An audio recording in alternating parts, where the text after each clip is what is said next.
Hey everybody, welcome to ChillPoint. Before we get into the actual ChillPoint, before we chill, we need to check. We need to check the points before we can chill the points. And because of the ongoing YouTube malarkey, the actual episode of CheckPoint is a little tricky to hear or tricky to see these days. It has been up on our Twitch channel since last night, thanks to Heather. But it's kind of weird to look for pre-recorded videos on our Twitch channel, I know. Thanks to Heather. I hate Twitch video uploads more than I hate YouTube video uploads, and that should say something. I feel like that could be like on the marketing page for YouTube. It's like sucks less for uploading videos than Twitch. Which, considering the issues that Heather has talked about uploading stuff to YouTube, should give you a general idea of. So, pre-recorded videos are not really Twitch's thing. Anyway, we're going to play that for you now so that you can be all up to speed on what the latest and greatest in video game news is. And then we will talk about it on ChillPoint. So, here we go.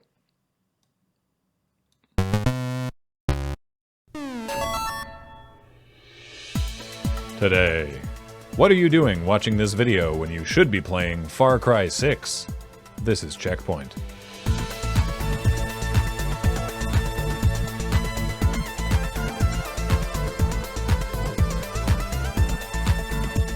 Welcome to CheckPoint, where today, according to Google, we are celebrating the birthday of Kano Jigoro, founder of Judo. Ah, cool. I did not know that. Thanks, Google Doodle, and happy birthday, Kano-sensei. I'm sorry I didn't get you anything. Oh, don't feel bad. Kano Jigoro would also have been surprised, considering he was actually born on December 10th. Luckily, I'm sure he'd be able to roll with the punches. Oh, because he knows judo! What? No update on Activision Blizzard this week from a legal perspective, but we can tell you two things. One, they've renamed Jesse McCree, aka Overwatch's Mr. High Noon Cowboy, since, as we previously mentioned, the name Jesse McCree was a subtle nod to now former Blizzard developer Jesse McCree. Anyway, his name is Cole Cassidy now, and it's going to take a while before the Overwatch community adapts to the change. I mean, heck, I'm still writing 2019 on all my checks. More aspirationally than anything else. Everyone around here has TAP anyway, less physical contact, which will also be a side effect of the total lack of BlizzCon in 2022. After 2021's online-only BlizzConline, a name that definitely works better written down than said out loud, Blizzard released a statement this week stating that they feel, quote, the energy it would take to put on a show like this is best directed towards supporting our teams and progressive developments of our games and experiences. Now, the cynical among us would probably say something like, they're only doing this because of the ongoing lawsuits and that they don't want to deal with an in-person reckoning of their business practices and treatment of workers, and probably the most likely reason, they have nothing particularly important to announce, so why waste the time and money for an event that won't achieve any marketing goals? And to those cynics, I say, yes, I agree with you. I am also that. That is what I am saying. BlizzCon is literally named in the lawsuit. It's where the Cosby Suite was. This way, they can just save themselves the trouble of sending an intern to Kinko's to print out a new Cosby poster. The Financial Modeling World Cup is a terrifying new edge-of-your-seat thrill ride which promises to marry the dizzying highs of state-of-the-art esports with the soul-crushing lows of reconciling your Q3 earnings against available cash flow. That's right, Microsoft Excel is now an esport, and despite my claims to have speedrun Excel to a conclusion, that doesn't mean that there aren't greater goals up for grabs. Whether you top, mid, or jungle, the real winner is the bottom line, and that line is set at $10,000 to undergo standard distribution across the winners. I actually don't know if it'll be a standard distribution. I just thought that was a good joke. Qualifying rounds open on November 13th, so if you need a break from a bit of the old double entry at work, why not tune into Desert Bus for Hope instead? Twitch.tv/DesertBus, and maybe work on this on your second monitor? What's wrong, babe? You haven't finished your open world action shooter. I mean, I'm paraphrasing, but that's essentially what Far Cry 6 players are getting in their email. In-character messages from Giancarlo Esposito's El Presidente character, goading them into getting back to work and continuing to play the game. Addressing the player character, Rojas, the email reads, "Hola, Rojas. I wanted to thank you for giving me free reign in Yara," before asking, "Surely you can do better than this," and showing the player some of their stats, like active playtime. Despite initial impressions when this email was first doing numbers on the Bird website, it's not based on the player having a low playtime, just that they put the game down for a while or stopped playing altogether, which is a thing you're allowed to do without Giancarlo Esposito's derisive scowl making you feel like the failure you probably are, but not because you stopped playing Far Cry. Now, game publishers sending players cheeky or outright judgmental emails to prod them into returning to an abandoned game is not new. We're talking about this particular example because it made the rounds this week, and the tone feels especially guilt-laden. But no, it's not new. It's kind of slimy and weird, and it dovetails neatly into discussions surrounding a focus on active players rather than happy players or even just games sold. But in this case, I think the most interesting aspect is this is from the bad guy, right? Does that mean the villainous president of this small island nation is part of the Ubisoft marketing team? I mean, I haven't played the game, but I feel like he's not the worst person they have working there. Idris Elba has promised everyone that Knuckles will not be sexy. And really, we were running out of sentences that we've never said before, so I'm glad we're getting in another one before 2021 peters out entirely. For context, Idris Elba is voicing Knuckles the Echidna in the next Sonic the Hedgehog live-ish action movie. And he's not intending to take Knuckles in a sexy direction, much to the dismay of the greater internet gestalt. When they announced he'd be playing Knuckles, there were some thirsty tweets floating about, my favorite being this tweet from actress Jack A. Harry, which I'm spotlighting because holy shit, that is some raw energy for the middle of August. Look, you can Google a lot of things, and when I typed in, quote, Knuckles is, into the blank, it showed a lot of stuff like, Knuckles is a feminist, Knuckles is pro-union, Knuckles is pregnant and Blaze is father? But none of those ever assumed that Knuckles is sexy. I mean, maybe the Mpreg Knuckles one does. That's largely up to the people writing whatever goddamn game he got knucked up in, I guess. Knuckles has recently been set up to be a lovable himbo, and it's disappointing to hear that Idris plans to rob us of the urge to fuck a cartoon monotream, but hey, there's all sorts of Big the Cat OCs on DeviantArt, so lube up, you perverts! The N64 has come to the Switch in the form of the Nintendo Switch Online Plus expansion pack, which features emulated N64 games as well as the Sega Genesis, which is kind of weird because it's from the even further previous console generation, but I digress. It also comes with the new paid Animal Crossing DLC for those who can't wait to boot up their island, dust out the cockroaches, and sit down to have coffee with an elephant. The Sega Genesis emulator currently offers 13 classic Genesis titles and Shining Force, while the N64 list only features 8 classic games. And Dr. Mario? The issue, because of course there's an issue, or why would I be talking about it, isn't that there are only 9 games, thereby making that running gag more difficult, but that the emulation of those games is not great. Some sprites look weird, shadows are displaying oddly, and even some distance fog, used by the developers of the day to disguise graphical limitations, isn't rendering properly. All of this is mostly surprising because it seems like a marked downgrade from the Wii U's Virtual Console releases of the same game. The worst offender, though, seems to be the control system, because, look, we all know the N64 controller was designed for a Regillion, and we Earthlings lack the central manipulator stock enjoyed by natives of that solar system, so translating any N64 scheme to standard Terran gaming hardware is going to be a little weird, but wow, Nintendo made some choices. D-pad maps to D-pad. Awesome. Middle analog stick maps to the left analog stick. Things are going great. Start maps to plus. Yeah, that makes sense. Then things get wacky because A and B are mapped to A and B, which sounds fine, except that the switches A and B are in different places relative to one another than the N64's. So things are backwards from how the developers would have intended. And then we get to the C buttons. On the N64, this secondary D-pad basically was used for a bunch of stuff, often camera controls, but it varied from game to game.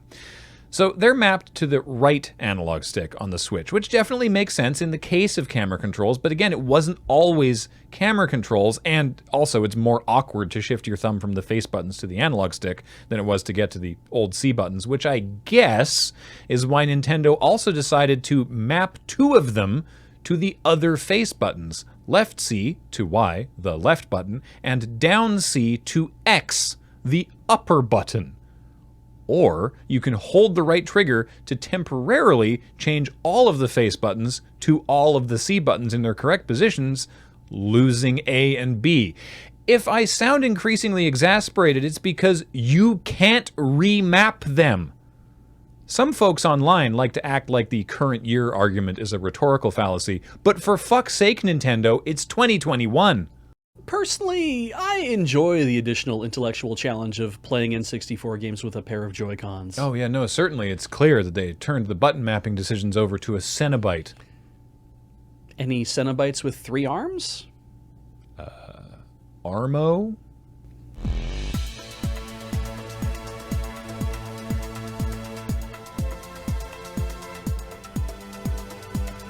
Coming up, Saber Interactive and Illogica have announced a video game adaptation of A Quiet Place coming in 2022. So keep an eye out for Let's Plays and walkthroughs from your favorite ASMR streamers and YouTube channels. Welcome to CheckPoint. Sorry. Beach did such a good job Yep. of bringing the mug up silently. It was like I can't put it during on the title that I was like, oh dang. Oh. Yeah. Sorry. So I should probably admit that last night when I was writing the Idris Elba story about Knuckles, that because I told you earlier, but I might as well just admit on camera to everybody that I was out in our living room writing it, and as I read it back, I couldn't finish the story. I was laughing so hard at my own jokes, which I almost never do. Mm-hmm. But when I got to the whole Idris plans to rob us of the urge to fuck a cartoon monotreme, Yep. every time I read that, I would start giggling. And when I made it through once, I got all the way up to Big the Cat OCs and fell apart again. And I was like, yeah, there's just something about a good turn of phrase that really just, lights my brain. No, cartoon monotreme is very strong. I really wanted to work in a Perry the Platypus joke as well. Perry the monotreme? Right? Wait, platypuses Our monotremes, exactly, right? And I wanted to really work in a thing that's kind of like, I wanted to... There's only 3 kinds of monotremes in the world. Rob us of the urge 2 of them are echidnas. Yeah. Rob us of the urge to fuck a cartoon monotreme, but hey, there's always Perry the Platypus, I guess. Like, I was going to do that, and I was like, it's kind of a weird departure from the whole Sonic thing. Yeah. So I was like, yeah, it's fine. All the perverts will love Big the Cat. We joked about... we joked in the scripted portion some weeks ago about the scripted portion versus this stuff where we just sit here and chat bullshit for a few minutes. But I am routinely very proud of the scripted work that we do on this show. Yeah. Like today I was just reviewing the script for today. I was like, I got some funny phrases in here. Yeah.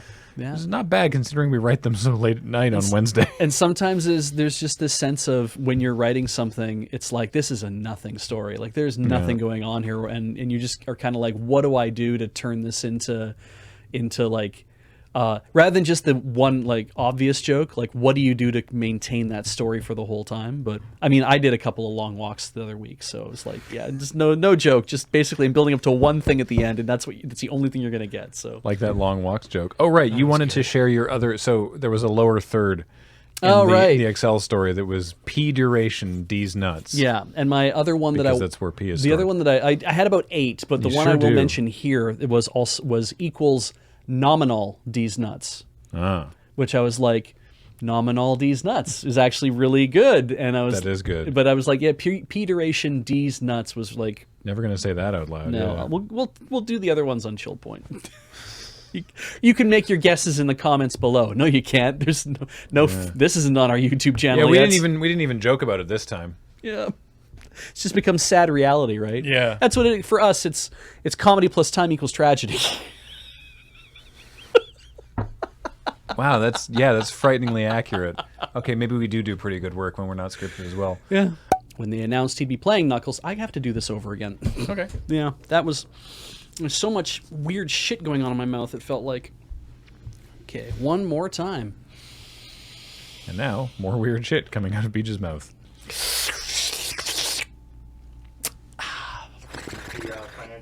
Yes, please. I did set up a CheckPoint only TikTok account. Ah, So, because we have a Loading Ready Run TikTok account for those who are unaware. We're up to, what are we up to followers-wise? I should check before I start saying things out loud.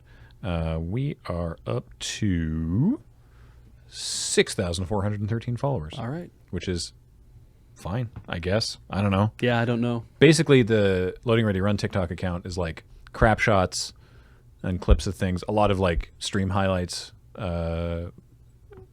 clips up there. There's one that went up recently of me from a Magic stream where I'm like, oh, next turn's going to be fun. And then my opponent does something. And then I'm like, oh, no, next turn won't be fun anymore. And some people have been using that audio. To like lip sync along to for like a D&D game, for example. And it's like, oh, yay, cool, awesome. Part of the remix culture now. Exactly, Yeah, exactly. Which it's is that's how TikTok functions. But anyway, there's a whole separate one just for clips of TikTok because we were like, wait a minute, individual stories. You miss out on all of this great content, this stellar stuff, and like the intros and the outros and everything. But the individual stories work really well as just little sort of clips. I can't wait to make people angry. Yeah.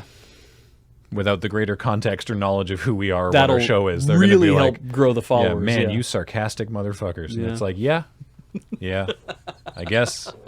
When all you see is this with no context. Yeah, But hey, sometimes. maybe someone will, click it and like it and then go and try to find us on the They'll put an effort, really? YouTube channel. It's linked from the profile. I'm gonna if we don't get action soon, I'm just gonna start a Pornhub channel. We're gonna start putting our stuff there.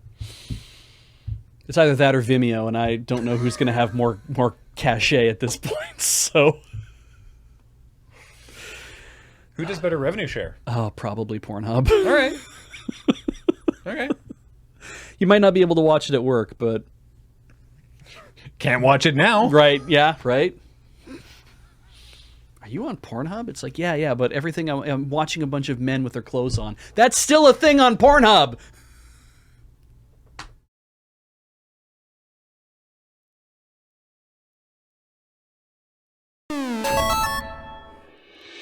Today, comedy plus tragedy equals ChillPoint.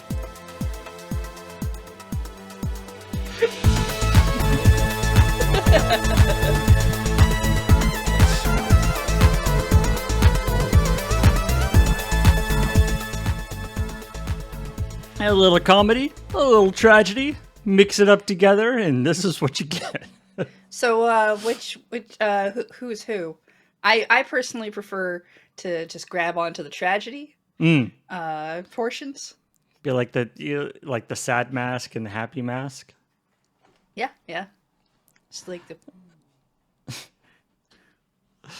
Hey everybody, how's it going? Welcome to ChillPoint, show where we talk about the video game news of the week and also the CheckPoint episode that you just watched or you watched previously.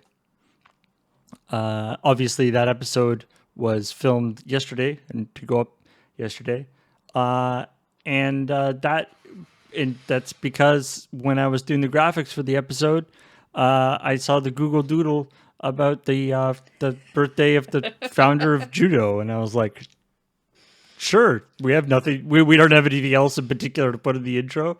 I will do this. And then I clicked on his name, and it took me to the Wikipedia page about him, and it said that his birthday was December 10th. And I was like, wait, what? Why does the first link from the Google Doodle celebrating his birthday on October 28th tell me his birthday is December 10th?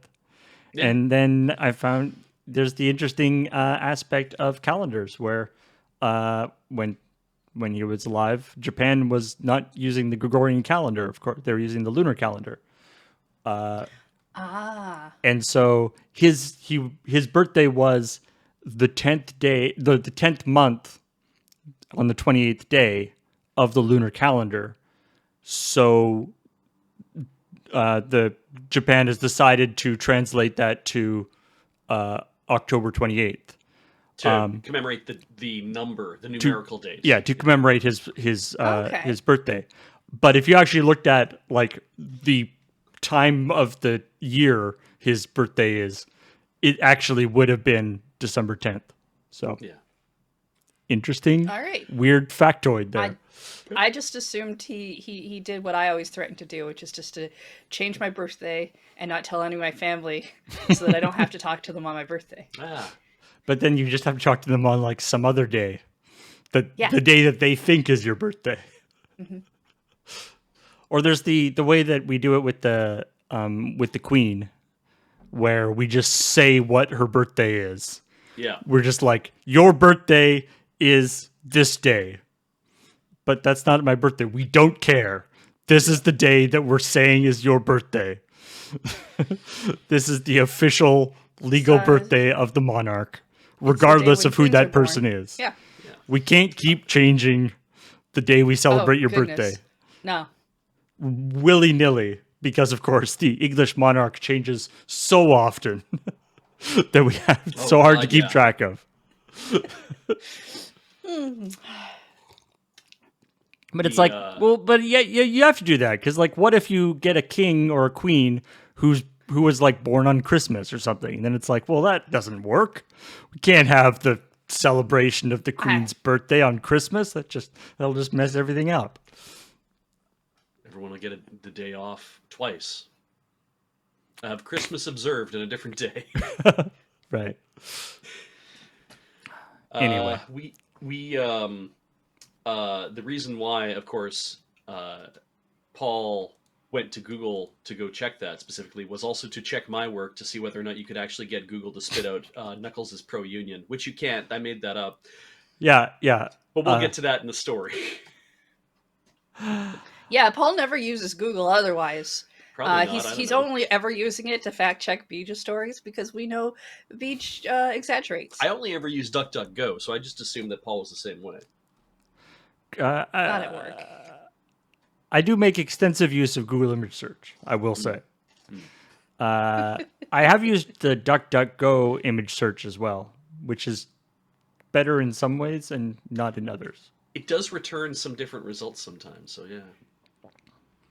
All right, let's talk about. So the first story here, there is actually, we could add a little bit more to this because the first story is about Activision Blizzard and the idea and this thing that they are canceling the 2022 BlizzCon line. Yep, I hate it every time I hear it. And because they want to concentrate on spending time with their families or whatever. Whatever the excuse they're using. I know there's always that excuse where it's like, this person is leaving to spend more time with their family. Okay. Yeah. I did it last week when I said that so and so was leaving Blizzard so they could spend more time harassing their family. I assume they like to use the excuses I always see for girls not wanting to go out with dudes, which is like from the 1950s, which is like, I'm washing my hair. yeah, like we can't have BlizzCon line that weekend. Will you marry me? I'm washing my hair for the next 30 years, and you can't be anywhere near it. They've said that they're gonna the reason why is because they want to concentrate on their producing stuff and whatever. Presumably, like, it's not like, I don't think it's to be honest, of all the things that Blizzard has done and stuff, being like canceling the thing because they don't have anything big to announce is not that bad, right? Like that's seems fine. like a perfectly fine thing to me. Like, Yeah. But yeah, it is. There is the aspect that a majority of the complaints that have been in the lawsuit actually happened at previous BlizzCons.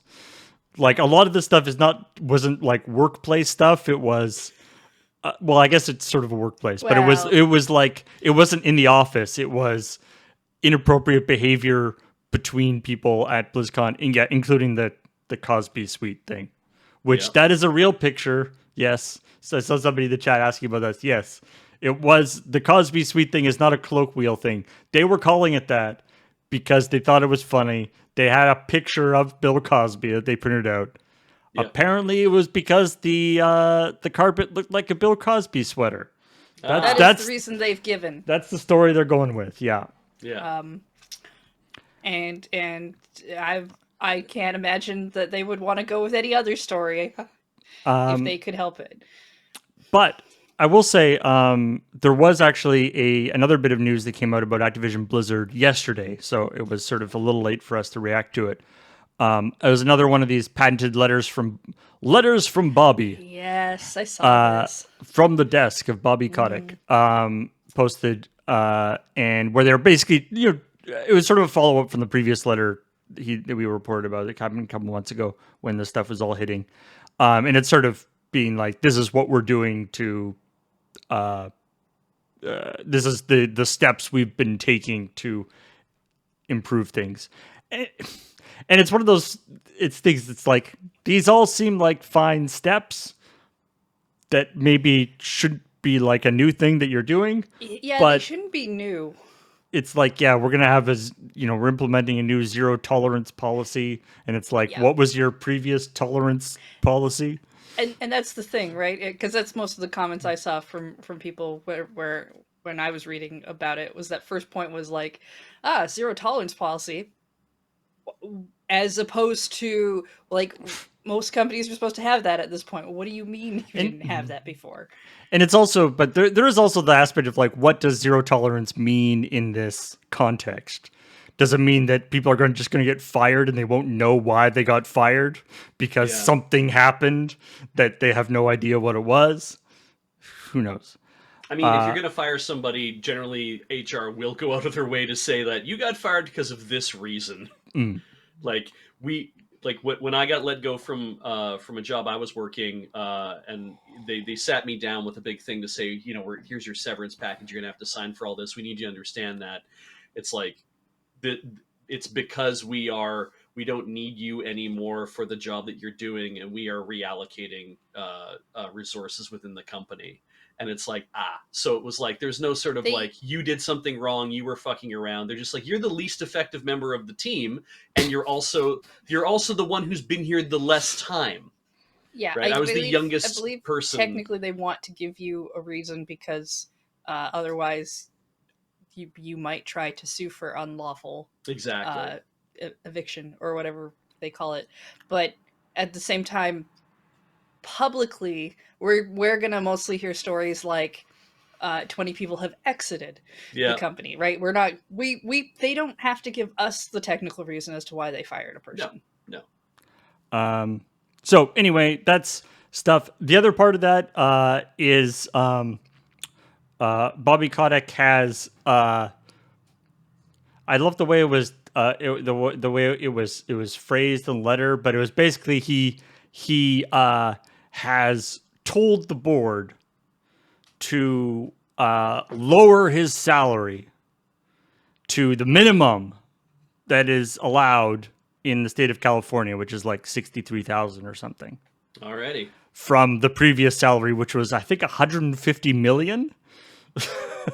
How will he live? I think so. He has demanded the board lower his salary until such time as this is worked out, I guess. Mm-hmm. It's interesting that he gets to say, "I want you to lower my salary," like that. That it's like that he has to, or that he has to go to the board to say lower my salary, as opposed to like anybody else. If you're going to get a pay cut, you don't go to the board of directors and say, "Hey, I happen to program, orc asses. Can you please cut my salary? Because I've been doing terrible orc asses. Can you please cut my salary by $20 an hour or whatever?" And the board then has to vote on that. It's like, no, that shit goes to HR. So it's weird that like at a C level, it's like I have to go talk to the board and get them to approve my pay cut. Yeah. I mean, obviously, we don't know how much of this was, Bobby's idea, Yeah, but true. Well, anyway. I would assume that if he's getting paid less, that really affects his taxes in a nicer way, even though I'm sure there's a bunch of loopholes. Mhm. Unless they make that billionaire tax thing go through that, what's his face, Tim Sweeney, is uh, scared about having happened to him. Because did you know that Tim Sweeney is not a billionaire because his money is not in real money? That's what his Twitter says It's to me. Yeah. If yeah, that's the case, most billionaires aren't billionaires. it's an odd. They don't like a billionaire doesn't have like a just giant wallet. He literally wrote, Although the press keeps referring to me as a billionaire, but I don't have billions of dollars in the bank, and I probably never will, as if that somehow doesn't make him a billionaire. Yeah. My I mean, goodness. there was actually for a while. I remember way back in the day. There's a thing where Steve Jobs was working for $1 Yeah. for As the interim CEO or ICEO of yeah, Apple. but it's like you don't obviously there's a lot of there's a lot of other things you get. He had a huge chunk of Pixar in his pocket. Like he was not going to do. That's literally why when he came back to Apple, he's like, I'm not taking anything, just $1, just the nominal value of whatever. Which is funny because it's like he was the CEO and Apple's in California, so whatever this rule is for minimum wage for CEO is very interesting. That Steve's just like, I'll just take $1, but it's like he was probably also taking a lot of stock options and other things as well. Oh yeah, like that's the thing with that's one of the major complaints you see when you see CEOs leave a business for distasteful reasons is generally people it's a ploy to be like, look, we got rid of them, except they're still getting stock options and they're still getting dividends and Yeah. payouts, and it's not like they're not connected to the company anymore. Yeah. Like, And Bobby Kotick taking a pay cut like this is not to avoid any sort of billionaire wealth tax that might be coming in the states anyway, because the probably not. billionaires income tax is also the bill is also based on. Hey, if you earn a lot of money from your stocks, you're going to have to pay a little Yes, chunk of that every yes, year to, but to that Uncle hasn't Sam. gone through yet, as far Yeah, it as I hasn't gone understand. through. It might not even go through. And I don't expect that pay cut is necessarily him trying to get away with it. No, I feel like it's much more a I want people to like me again. I want people to think that I care about this shit. Um, because like I've only seen one video game executive get his pay cut where people praise him for that, and that was Iwata. Yeah, But he did that so that people wouldn't get fired from his company. Didn't the whole Nintendo like C level take a big cut during that whole famously thing? Iwata was the Think so. one who got publicized because he's the top of the company at that point. But I don't know if everybody in management took one or not. It would not surprise me if they did. If it was kind of like, well, because if your boss does it, it kind of feels like you should also be doing it too. Right. but oh. Especially in a Japanese company, it'd be like, oh, that would be a. I mean, you throw around the words like, oh, it'd be very dishonorable and whatnot, but I mean, there is that idea of face, right? That's like, if I'm all of a sudden either making more money than my boss, or if I did not choose to throw myself on my sword at the same time, then maybe I need to also do that, just out of propriety. But I don't know. All right. The next story, the financial modeling World Cup, which is a real thing, Yeah. And has run in the past before.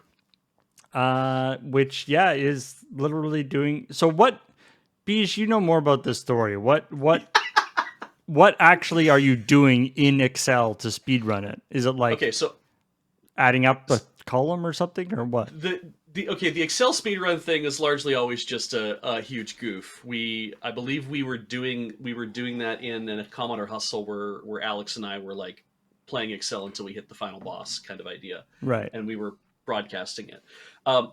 What's going on here is they're having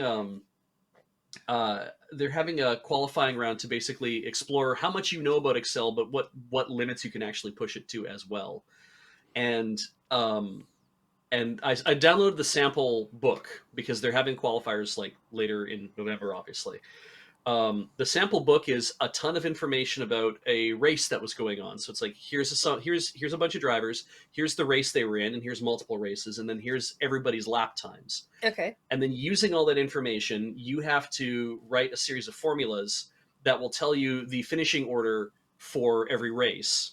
And then you have to answer a series of questions that let you know, like, or that basically detail here's how people did, how many races did so and so win, did somebody do this, did it affect whatever, like there's all these kind of things. And I took a lot of Excel in university, and looking at what this was is actually very simple for the qualifying round. It sounds like the kind of thing that would be like a test in a like accountant class, like a accountant 101 whatever class.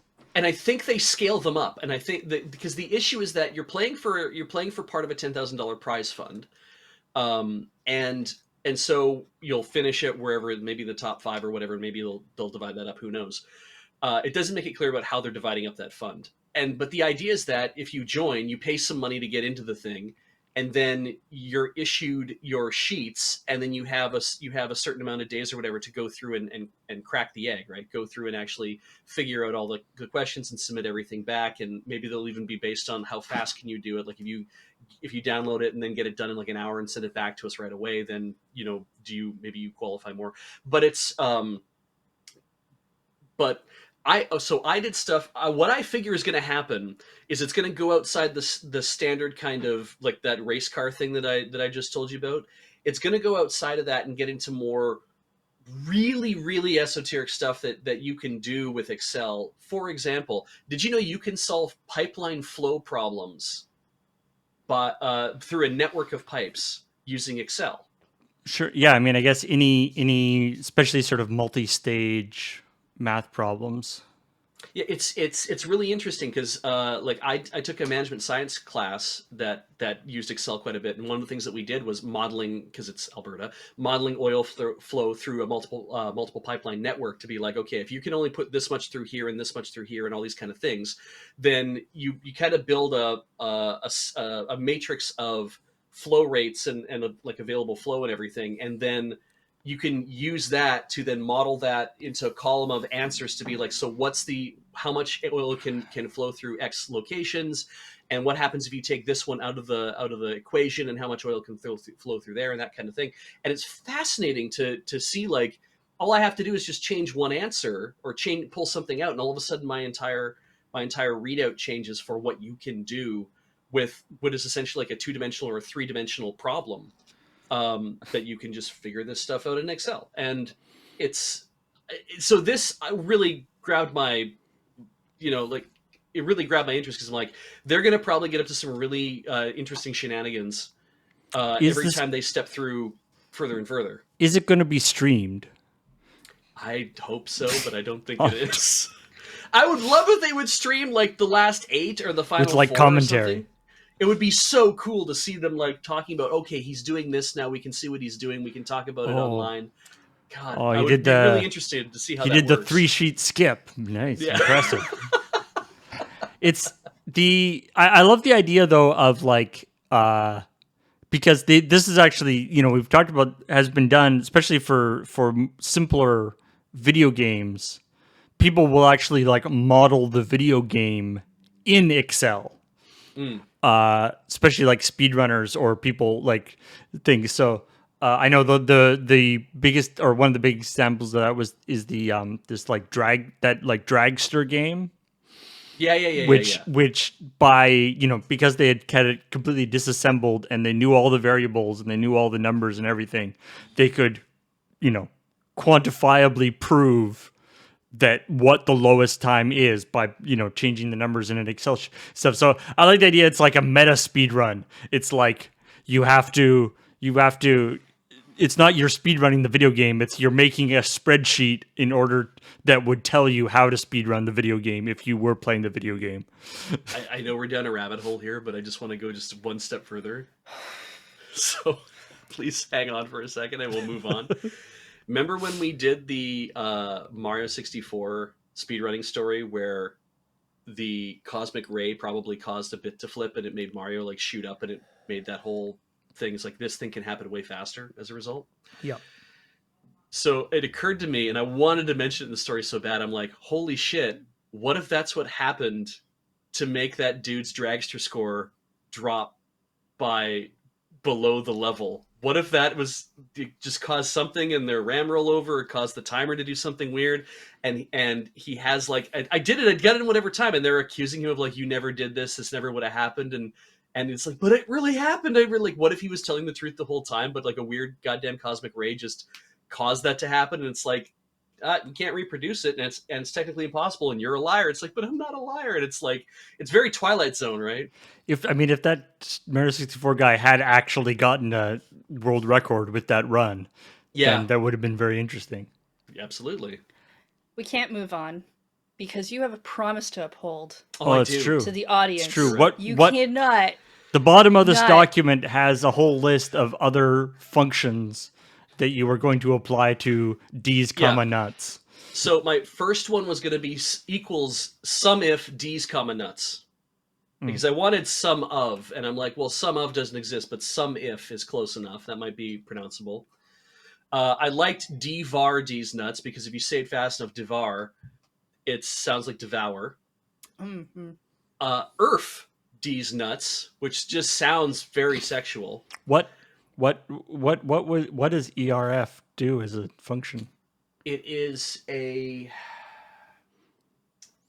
it's for rates. I can't remember what it is again. Doesn't matter. But yeah, moving on.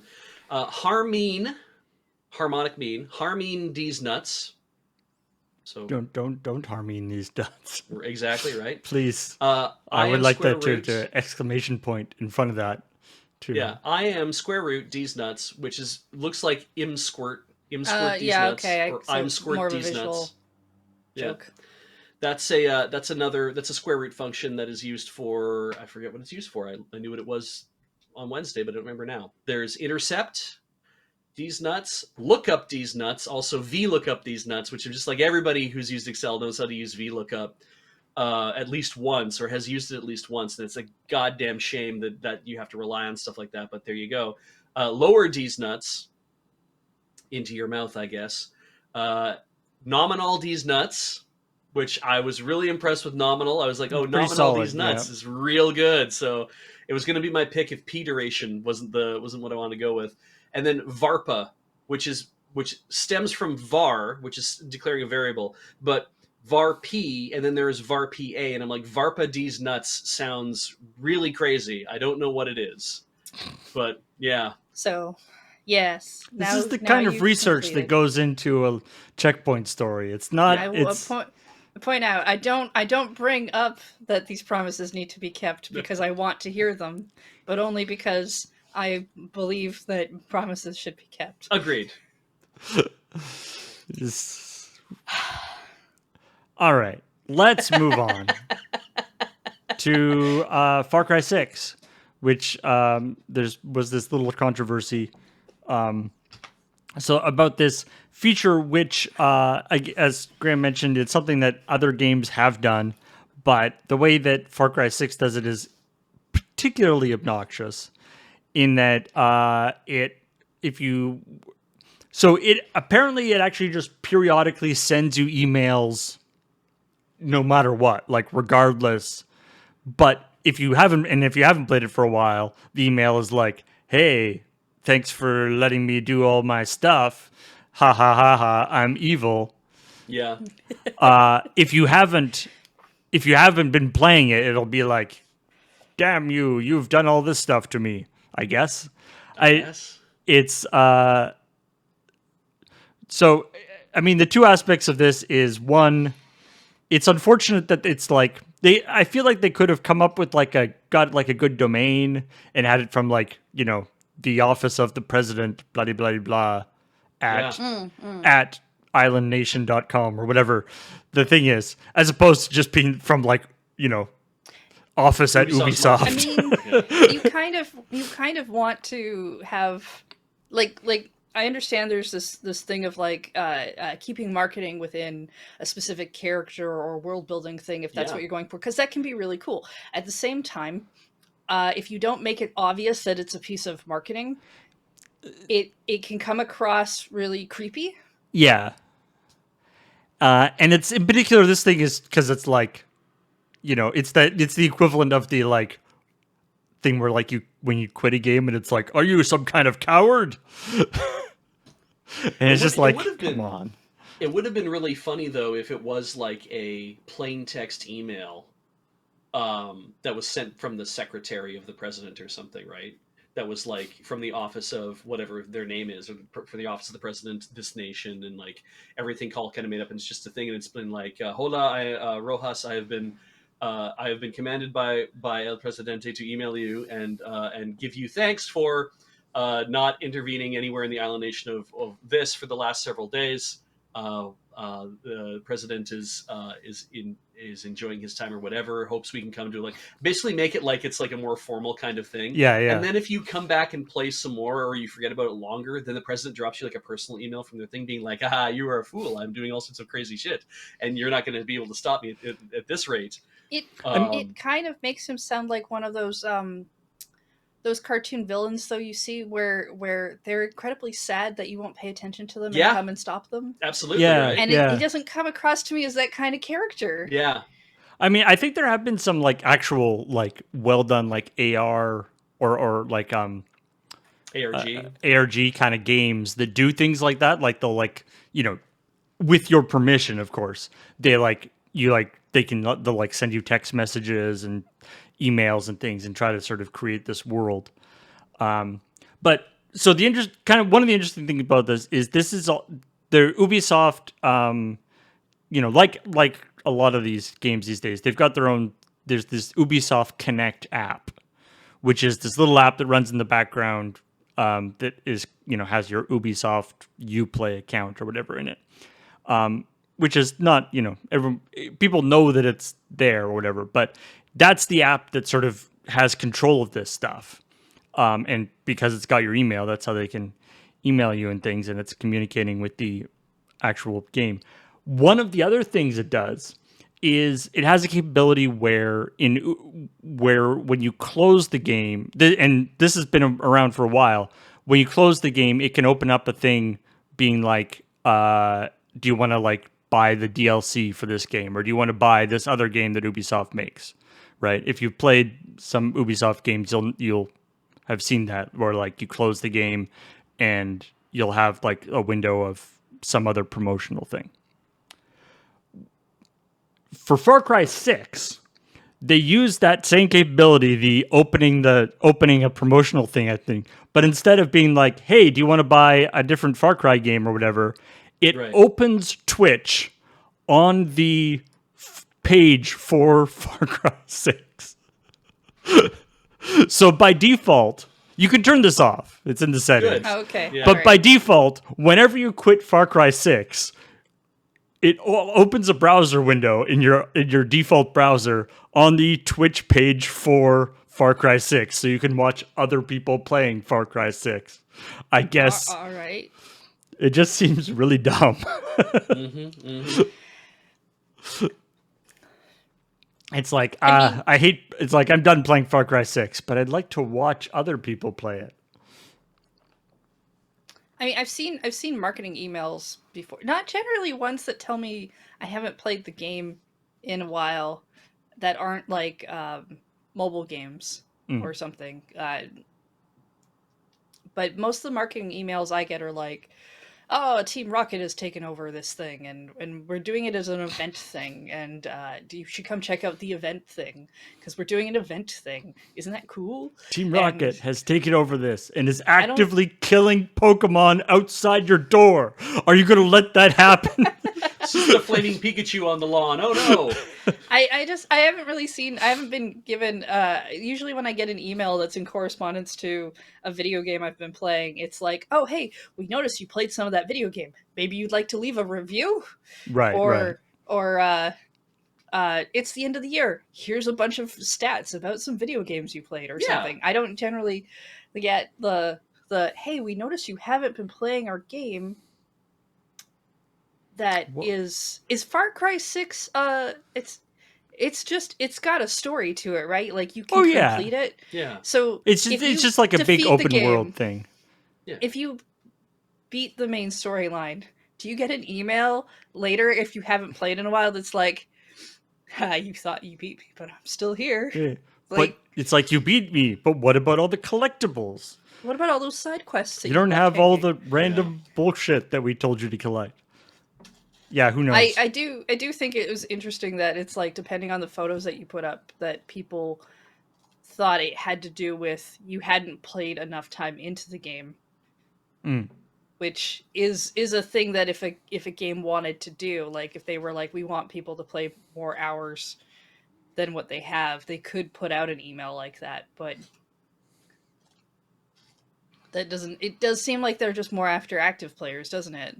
Yeah. Yeah. It seems like a good way to get your marketing email address marked as spam by your users. Yeah. I mean, because somebody posted a link to Dark Patterns, and that's that kind of thing where this is confirm shaming. Right. The thing they were talking about was confirm shaming, and it's like these kind of ideas of negative motivation to shame you into coming back and doing something, or to it probably. I mean, they're effective. Obviously, there's a lot of They discussion wouldn't and chat about do those it if kind of they didn't get an effect from it. Yeah. But it does also suck for the people who are involved with doing it. And I'm like, you can definitely, for the people who are definitely hooked on playing the thing in the first place, who like, I really like playing it, I just can't play it for 3 or 4 days, they are going to respond to it. They'll respond to it like, oh, yeah, I have to come back. But people who are kind of half and half on it are probably going to be like, wait, so every time I put this thing down, it's going to shame me 3 days later, and I have to feel like shit in the middle of a pandemic when I'm having a hard time coping in the first place. You know what? No, I'm going to stop playing your fucking game altogether. It's like when there's a TV show that like all your friends say you have to watch, to get to the point where you're like, no, I'm not going to watch this. Yeah. Oh yeah, I do that quite often. That's why I never tell people about stuff that I like. I'm gonna not watch it just to spite you. Yeah. I mean, I do get a lot of emails from like Spotify telling me that it's my last chance to get in on their deal of like a 3-month trial, and I ignore it because I'm like, oh yeah, I guess maybe I'll get to that. And then about a month and a half later, I get another one, and it's the same thing, and I'm like, yeah, I'm starting to believe this isn't my last chance. Spotify, they should just get like more and more desperate. Just be like, okay, we talked to the boss. Mm-hmm. And we're like, no, this Heather, she's really gonna go for it this time. We promise. But this is only gonna be your last chance. Yeah. And I'm concerned. You know, we really put ourselves on the line for you here, but we think you're gonna like this. We were having a board meeting the other day, and the CEO was in tears on the ground about the fact that you hadn't actually signed up, because it's like we have everybody else, but we don't have Heather Deary signed up for Spotify. He's trying to think of a way to make it worthwhile to you, and the whole board is racking their brains, and they won't even go back to their normal jobs that they have to. I only joined Spotify to listen to one podcast because the podcast was only available on there, and then that podcast stopped being sponsored by Spotify, so now they're on all the podcast channels. So I just listen to the besties on my Apple device. Great. Yeah. I always like the like manager special in stores. Oh yeah. As opposed to like a regular special. But it's just like, I would like to put soap on 35% off. Sir, you can't do that. Who's the manager here? You are technically, until Bob comes back. All right. I have gotten some good deals on manager specials though. Like when the weird shit happens, I'm like, usually that's like going to a restaurant and ordering the special, because you know it's the stuff that they have to get rid of before it goes bad. That's how you know it's good. Yep. Speaking of things that are good, let's talk about Sexy Knuckles. Hell yeah. And this, just this. I mean, you know, as Peter was talking about in the after show thing, this is a very small story. This is just people were talking to Idris Elba, and in an interview, he was like, he's not trying to do a sexy Knuckles. And it's like, I'm sorry, Idris Elba, when you're the sexiest man alive, that that role comes with certain responsibilities, and you can't just turn it on and off. That's just not how it Exactly. works. Yeah. So it largely just an opportunity for me to write all sorts of really batshit crazy stuff. I had a lot of fun doing it because again, this was like, hey, it's a one sentence story. Where do you go from here? I'm like, I don't know. How about we go into how ridiculous it is it's a story in the first place? And they don't have to make Knuckles the himbo version, which is like what they've kind of been doing lately. right? They could go back to like the old style Knuckles, who was just like way too serious for his own good. Yeah. They're probably not going to. No. Yeah, because he used to be like super badass and serious because people were stealing his Chaos Emeralds. Yeah, he's the guardian of the Chaos Emeralds on the floating island, and he was very serious about that. It's like the whole plot point is that he didn't trust Sonic, and He was then like Sonic and Dr. Robotnik convinced him that he was good for some reason. So he was a villain. It's like Sonic and Robotnik are both trying to steal the Chaos Emeralds. I'm hoping really- that what we get is we not only get to see Knuckles, but we get to see his entire extended family. Because if you've ever looked at the family tree that's in the Archie comics, because the guy who was writing it had some sort of episode and decided that he really needed to go into incredible detail on Okay. all the cousins that the Echidnas are marrying and woo, and it's wow, there's a lots going on there. Is this like Cranky and Lumpy? No, they all have Chewbacca's amazing family names. They all have amazing names, and he's called Knuckles. because he's It's got that knuckle kind things. of thing. Yeah, but it's just weird because it's like everybody else has like an amazing kind of alien-sounding name, and his name is Knuckles.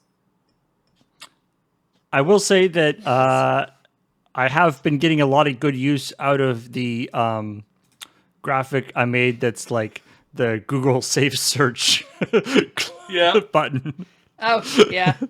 Mostly with my stories, weirdly. I do love Strange it how that is. when Paul finds a good graphic that gets reused. Yeah, But You're gonna have to start like deep frying it. Like you're gonna really have to start like adding like motion blur at the edges and stuff, and they're gonna have to like start like crisping it up with all sorts of other Just 'cause- stuff. Just to Or be just like stick it in the oven we for a keep little. pulling this out of the file, and we just every time we do it keeps getting ruined.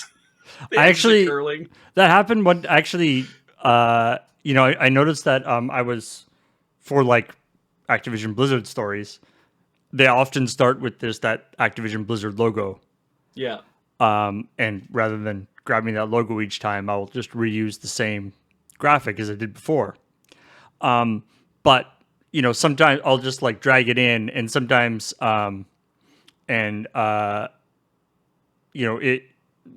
sometimes when I drag it in, it won't be like exactly in the right spot. And so I noticed like when I was going back through a bunch of previous things we did with Activision Blizzard things, it's the same thing, but it like changes size slightly and like moves around a little bit in each version of it. I'm like, that's weird. I should probably not fix I should probably just keep it the same each time. Yeah. yeah. Yes. Anyway, I think that's all we need to talk about Knuckles. I mean, he's gonna try and make Knuckles not sexy or just normal or whatever, and the internet will do what the internet does. Yeah. I do kind of want to see when Idris Elba is like, do Knuckles in the least sexy voice you can. I had to spend some time thinking about who was going to be the father of Mpreg Knuckles, and I settled on Blaze the Cat because I'm like, well, that's somebody people should remember. Because I didn't think they would remember Professor Gerald Robotnik, who is Dr. I think that would Robotnik's father. Yeah, I think that would just confuse people into Yeah. thinking you got Dr. Robotnik's first name wrong. Right.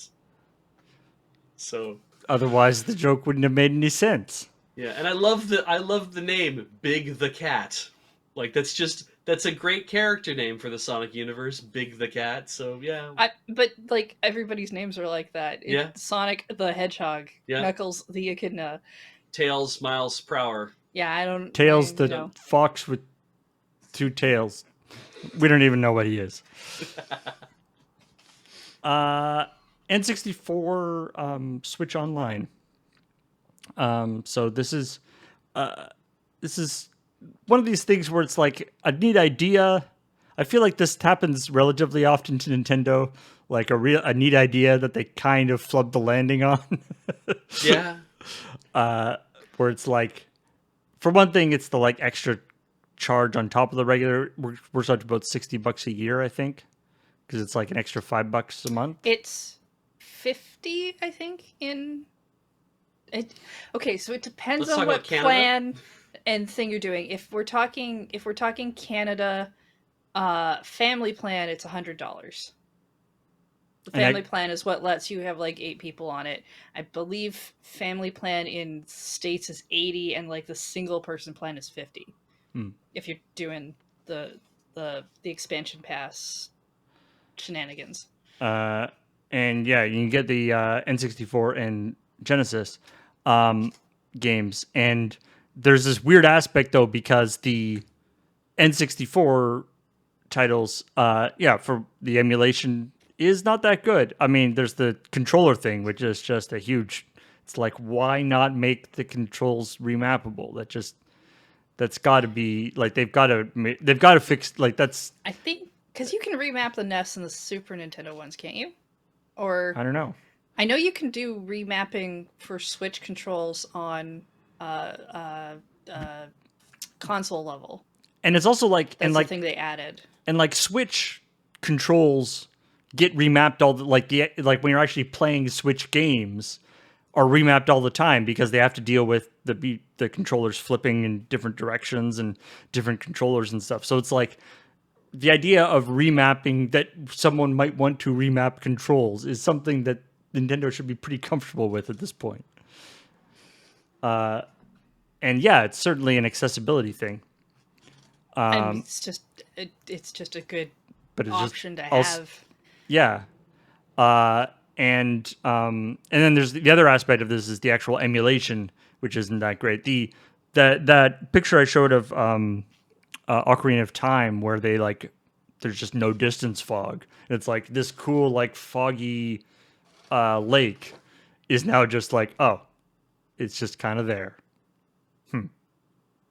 Yeah, Okay. I haven't had a chance to actually go and play any of the things yet, and I want to because like in true internet fashion, while I don't disagree that some of these things are probably issues and should be fixed or anything like that, but in true internet fashion, I do believe that some things may be being nitpicked on like really hard It's in a way that I'm like, is that really important, or are you just adding this to the pile of firewood that you're making? Like, I think it's just like exasperation, where it's just like, come on, guys, like, why can't? For one thing, also the fact that Mario 64 is in the pack. We're now, a couple months after they stopped selling the All Stars bundle with Mario 64 in it, and this is a substantially worse version of Mario 64.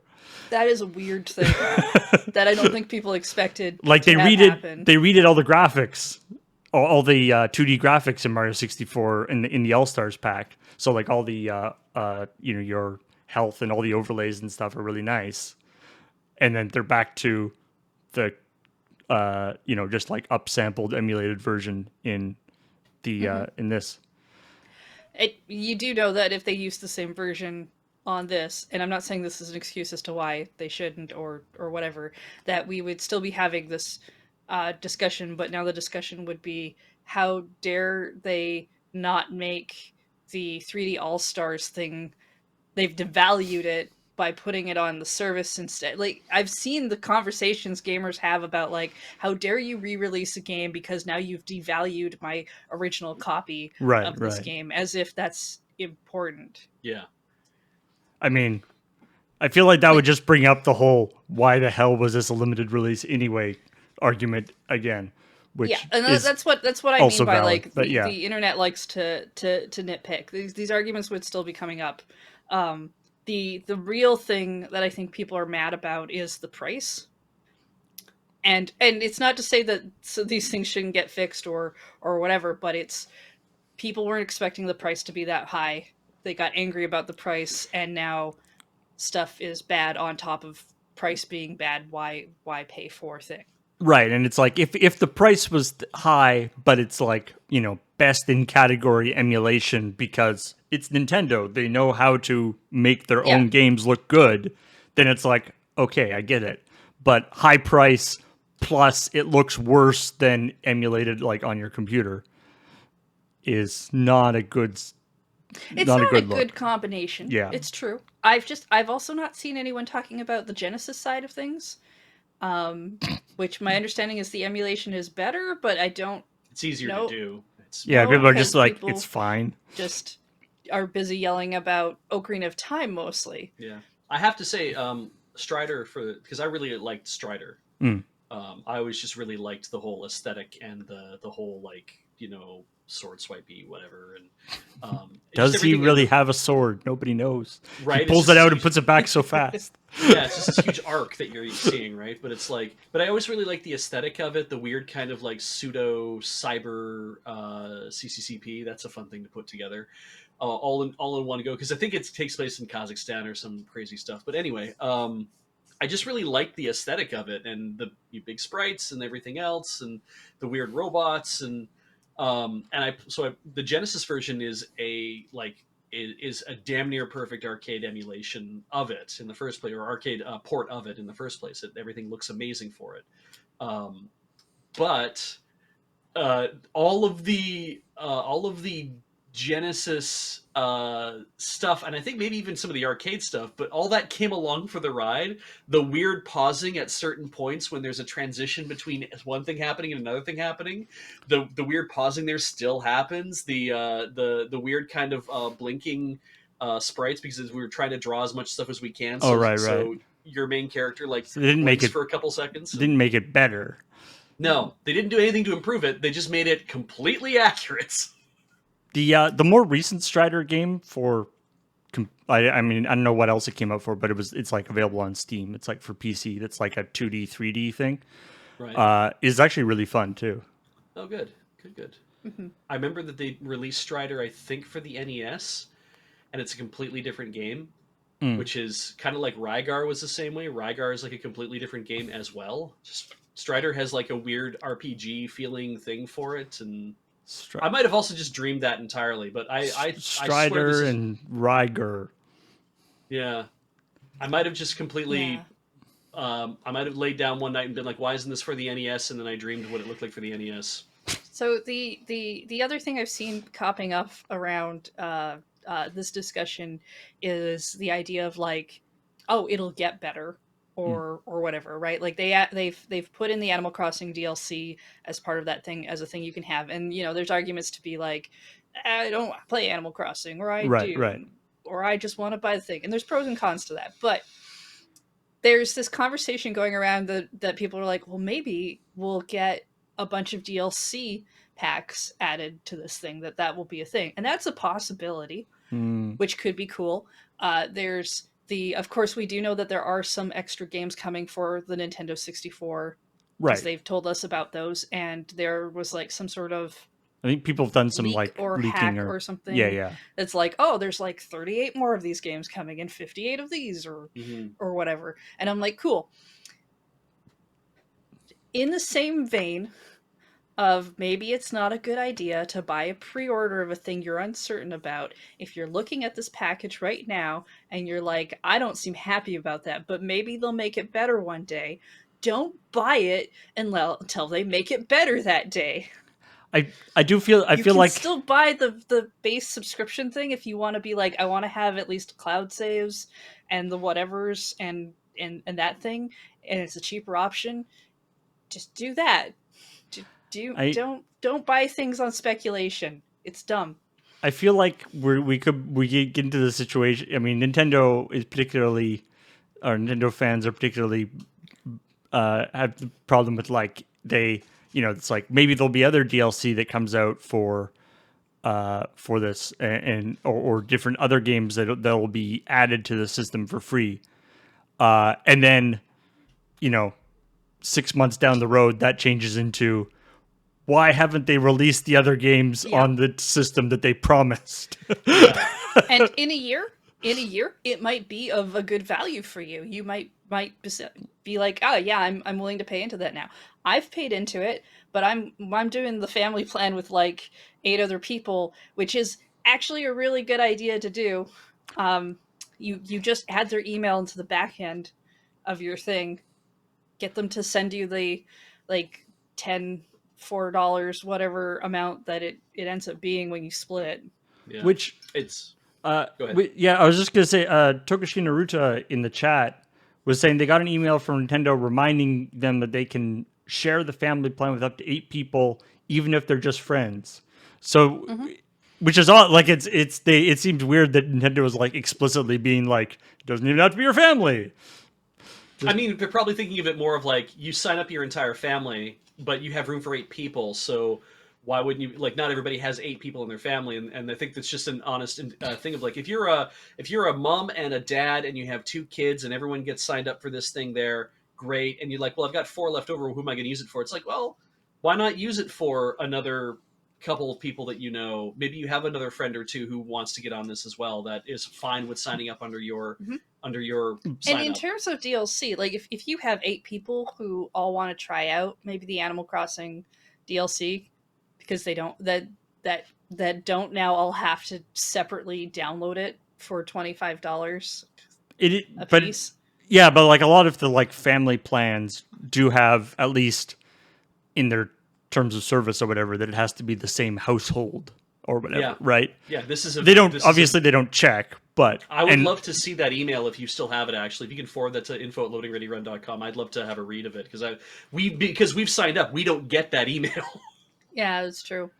Anyway.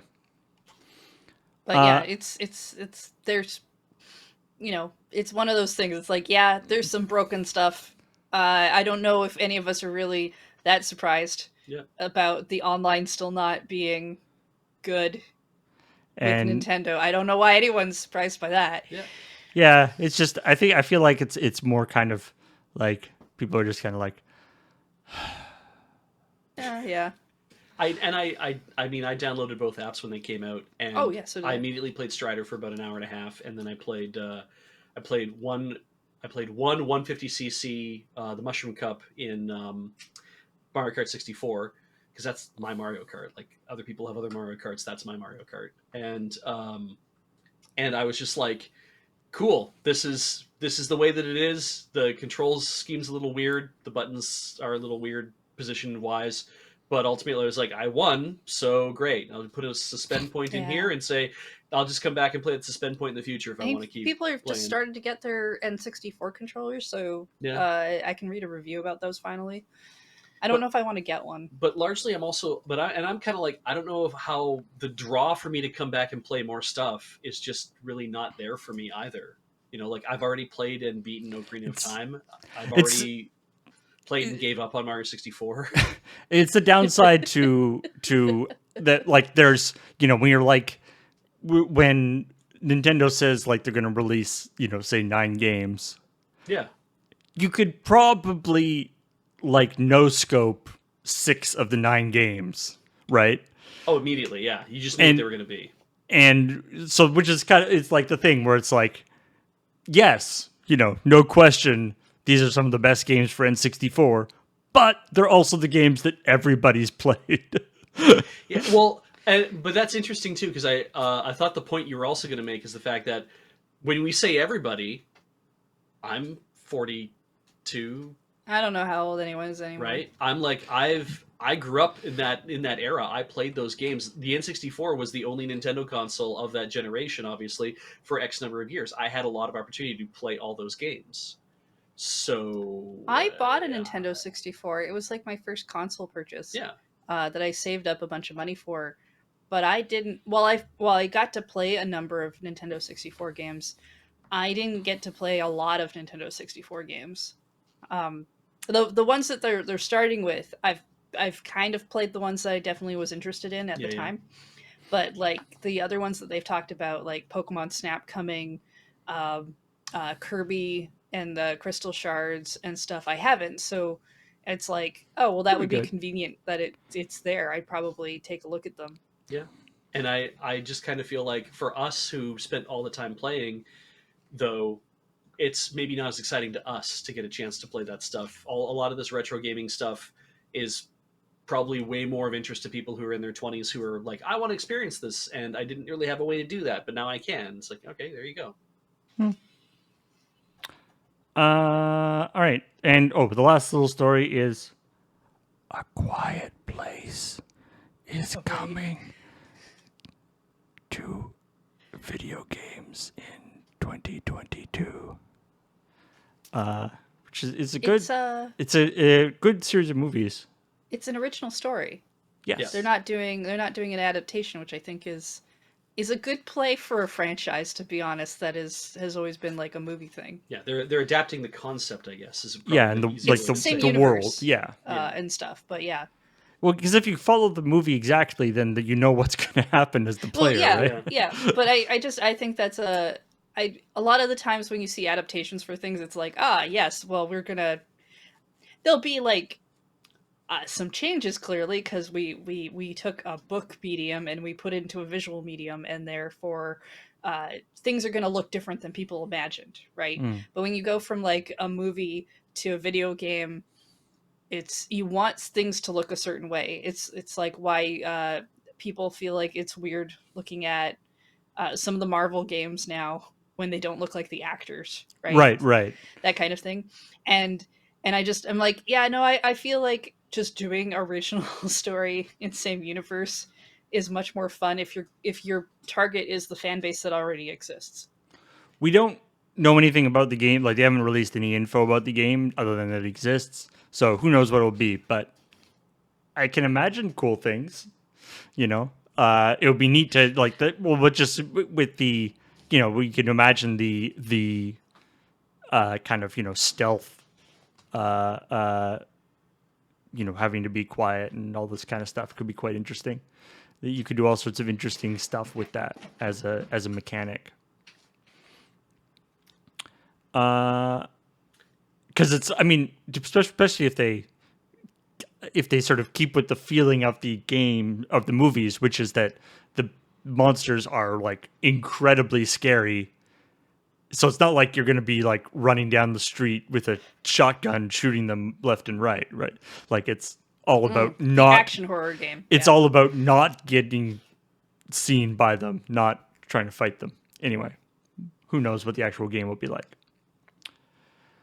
Probably, I'd say some people on Let's Nope sometime in 2022. Not that I can make that promise for them, but horror games run in the same problem that rhythm games run in. It's a little bit niche, and therefore there's only so many.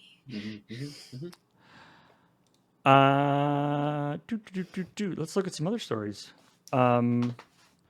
The developer behind Pokemon Unite. That's the sort of Pokemon arena or MOBA type game. Yeah.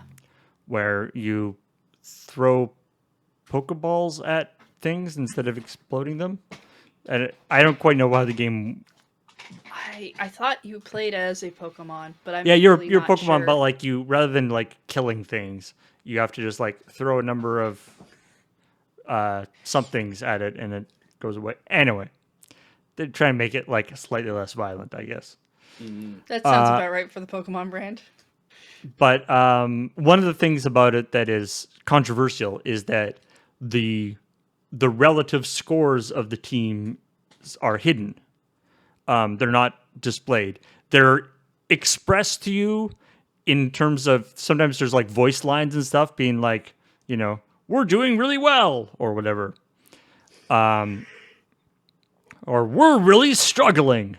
We have a huge lead. but they don't actually show them until the game's over. Like when the game's over, they show how massively you failed. You sound Or- so positive when you say we're really struggling, and it's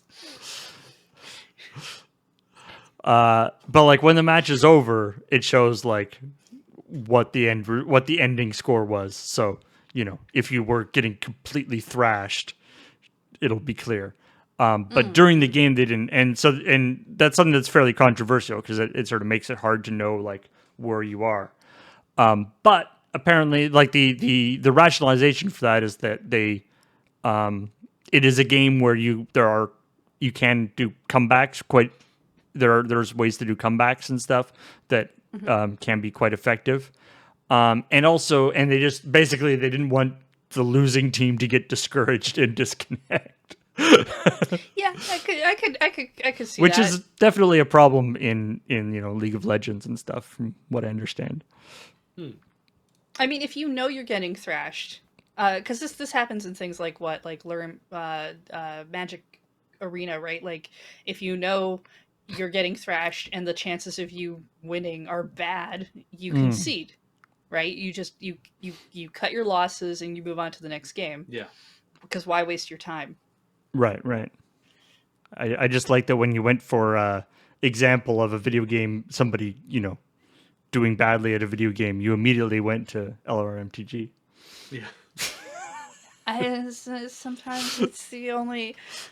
Hey, think of our audience. They're used to watching Yes. Worm Tug all the time, right? It's not So- because I just watched it recently. To watch Graham freak out every time somebody asked if he found out what Ian did.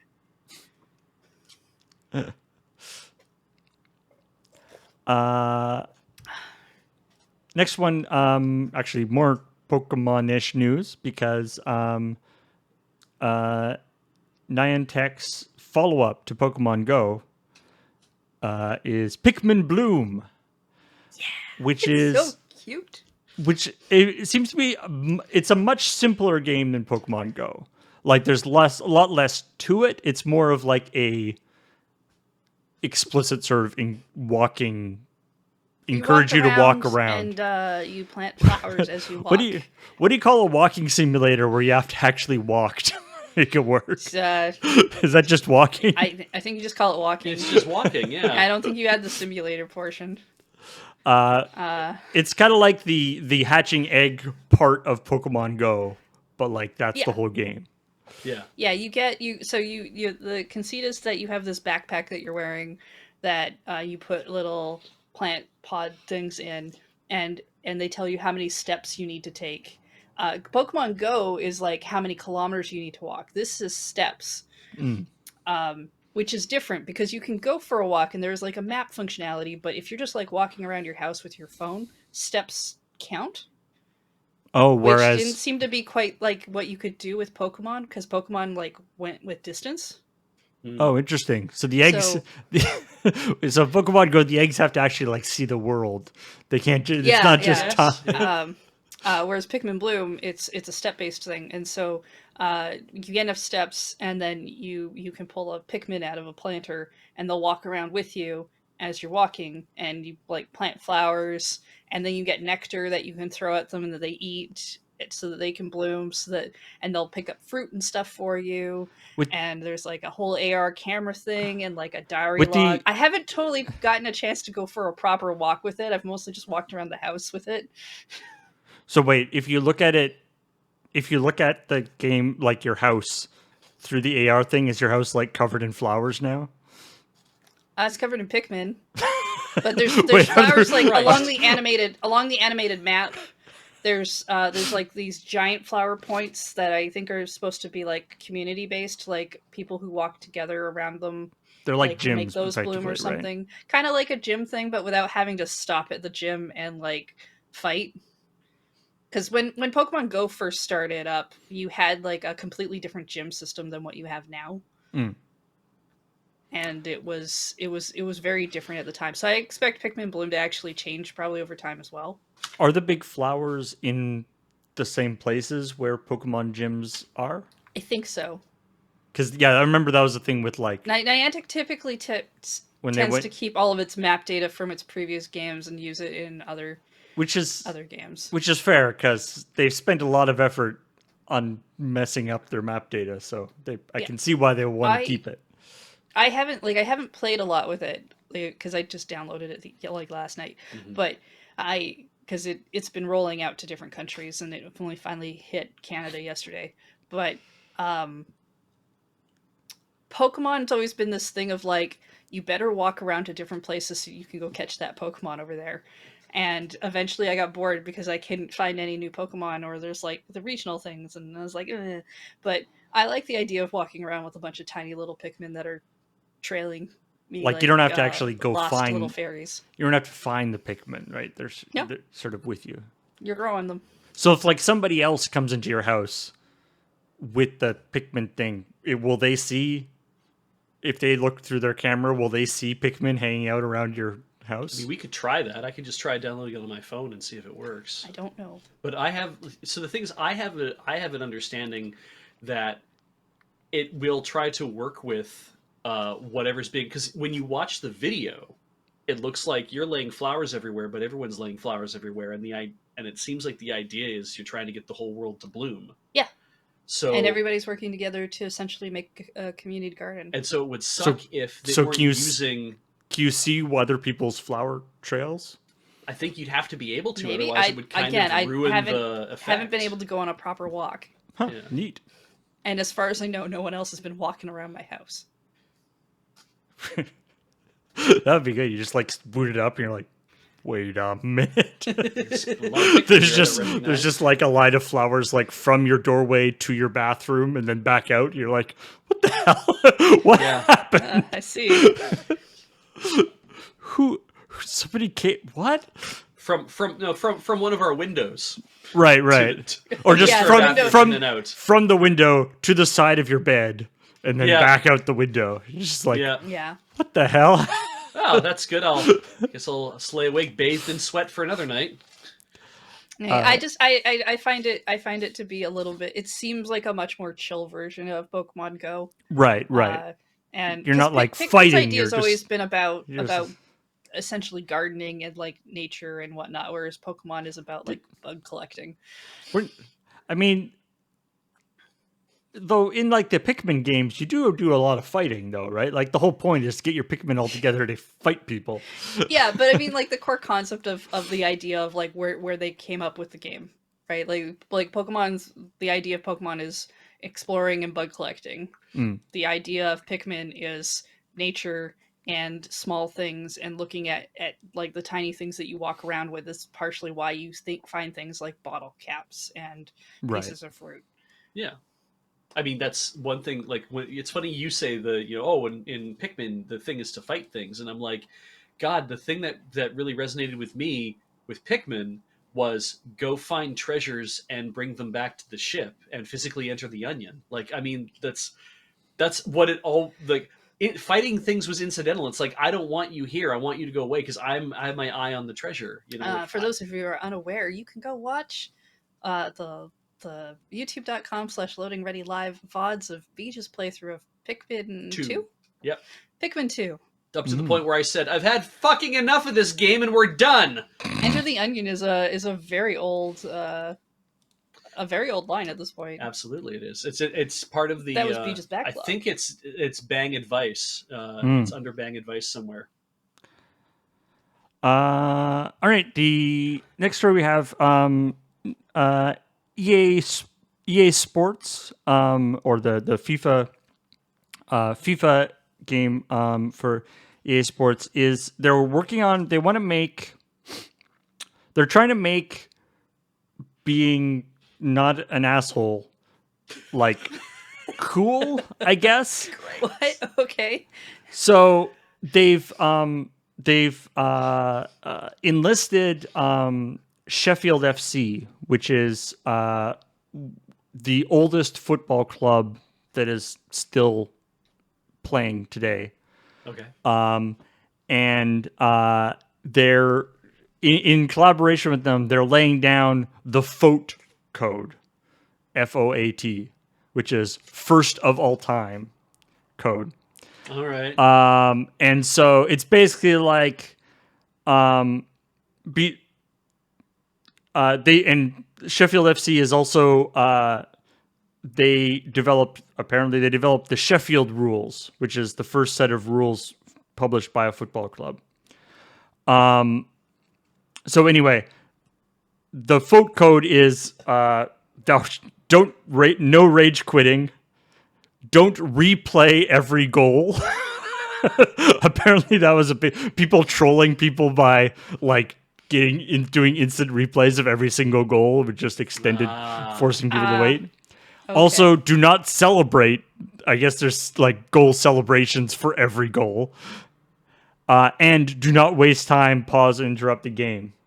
Is the idea just to make everyone wait so long that they force quit? So these are things that are not like this idea of like things that aren't against the rules, but they're bad sportsmanship, basically. And so they can't really enforce them as like a bannable offense or whatever. So they just want to make it sort of put sort of social pressure on people not to do it. So there's this whole thing with like Just like real sportsmanship. Yeah. yeah. I mean, that's in American football, there is a thing about you're allowed to celebrate a goal when you like in real life, but if you take the celebration too far, you can get flagged for it. For excessive celebration, Yeah. they had And to so they're implement saying as a rule. And they're like, that's not really a thing you can do in the game. I mean, you could totally program something in the game and be like, this is the second instant replay we've watched this thing, and they could put like a little like thing up being like, you're going to get a yellow card if you keep watching this. Apparently, a change that they have made in the game recently is that if the opponent calls for an instant replay so they can watch their instant replay, you can make it so that you just see your sidelines or whatever just kind of hanging out. Like you don't have to watch yourself get schooled or whatever. Yeah. That's a great idea. So you can't have it additionally rub it in. So this is kind of an interesting, there's the community moderation is always a big issue with any online games, online sports games in particular, obviously, because, sports in the real world have huge community whatever you call the real world version of community moderation. I guess policing. Community management. Community management issues. So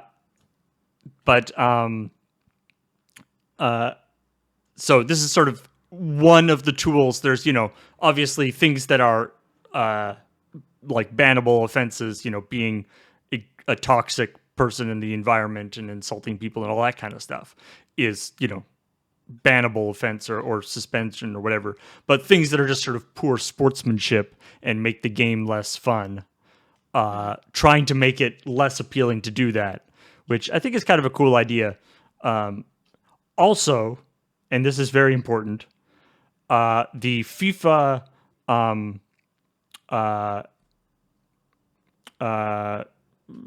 tournament system for the in the game for their like tournament ladder or whatever is called Football Ultimate Team, which means that it has a FUT mode.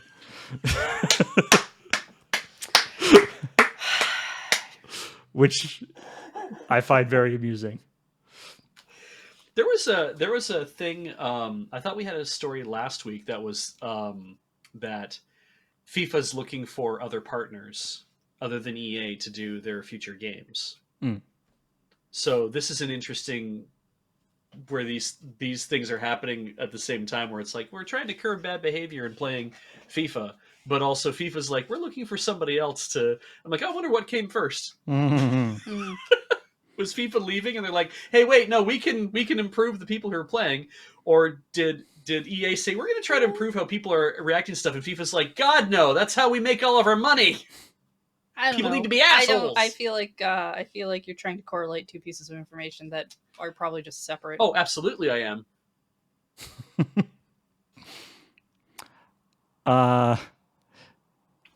In other Nintendo legacy news, I guess, I mean, if you really want that nostalgia, Paul, you'll play it that way. So Mario Party Superstars is coming out, or has already come out. It's out today, I think. Which it sounds really cool. They're bringing back a lot of the best stuff from, or a lot of the most popular things from previous Mario Parties, including they are bringing back the tug of war game from the original Mario Party with the original Mario Party control system, which was spin the controller really fast. Except B's just doing it wrong. Yes. No. B's just doing it in the way that is explicitly forbidden by the instructions of the game. Yeah. So they're bringing out the tug of war game, which was in the original one and was famous. I mean, I definitely played this on the original N64. That the best way to make the N64 controller spin really fast was you put your palm on it and do it. And people started getting like big blisters on their palms from it. Yep. And Nintendo actually had like a lawsuit about it. They gave out gloves. Yeah, they started giving out gloves to people. I think they were fingerless too. Yep. And they were like white and blue, I think. So they brought that back with the spinny thing, but there's actually like a note with it on the game where it's like, do not. What is the? Let me see what the note is. To avoid irritation to your skin and or damage the control stick, do not rotate it with the palm of your hand. It says like explicitly right. It's funny because whenever I played it, whenever I played Mario Party, which wasn't terribly often, it didn't even occur to me to take my thumb off the stick because I was just like, I can make this happen fast enough with my thumb at the time. This is why a lot of really old Nintendo 64 controllers have some bad sticks these days. Just completely off kilter. You think you got flaccid. You think you got problems with Joy-Con drift now?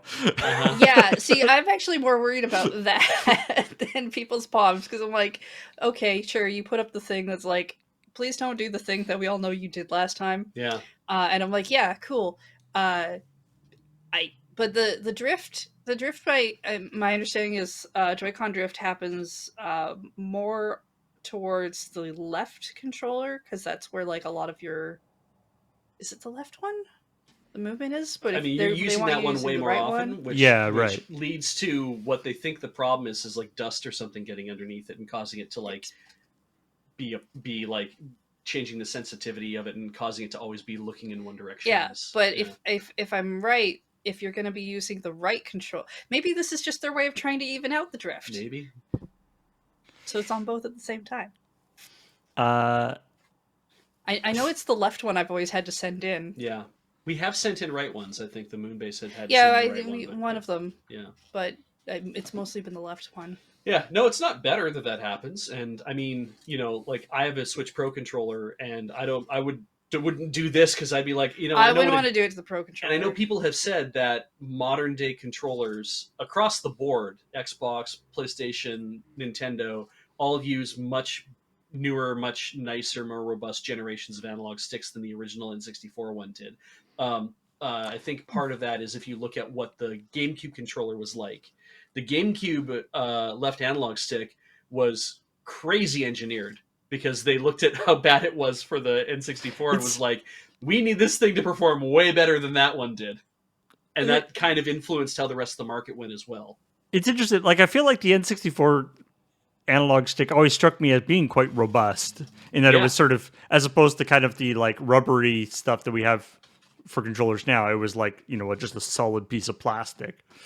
But anyway. Yeah.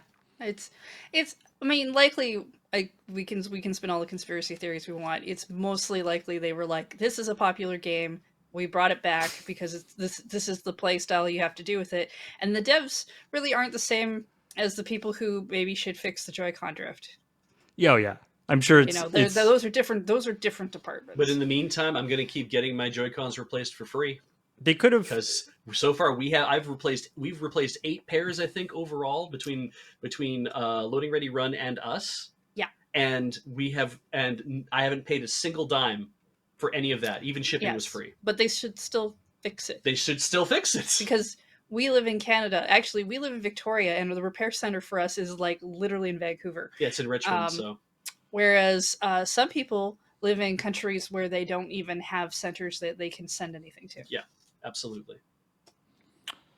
And then the I guess the final story here. It's a story that Heather found Okay. last. I guess it was last night.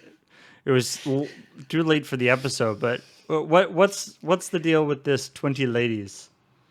So there's a game called 20 Ladies that is on Switch or coming to Switch or something. It's a lot of ladies. It is about, you ever just lost a bunch of nude ladies and then you need to go find them all? Well, that's what All this game the is time. about. Is finding your nude ladies. Well, if you would prefer, you could go play the Sony version, which changes all of your new 20 ladies into a different game called 20 Bunnies. And they are fully clothed bunnies that you find. It should And be they're not- called 20 fully clothed bunnies. And let's also be clear though, they're not bunnies, they're bunny ladies. Oh, they yeah, are anthropomorphized they bunny are- ladies. they And are they're not definitely- sexy at all.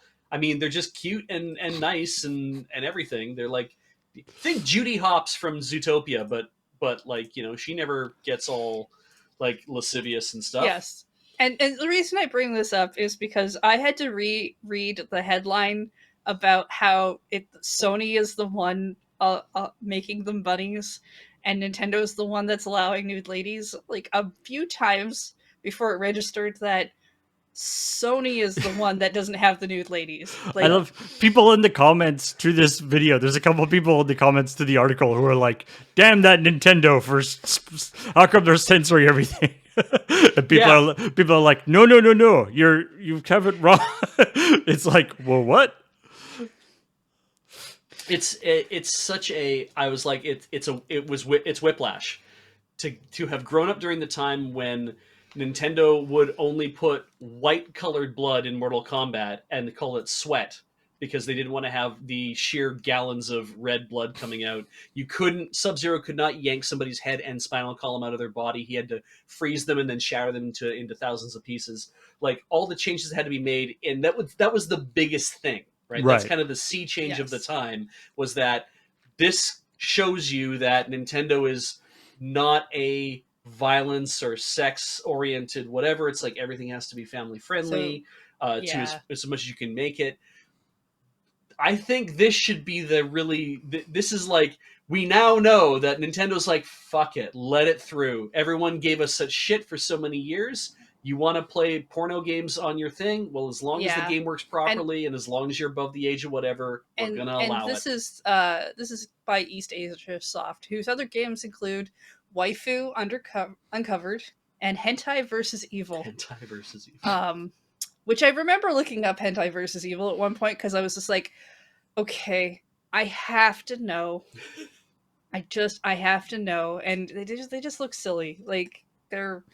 The thing that really strikes me just from looking at some of the graphics on this article is how much better drawn the bunnies are than the women.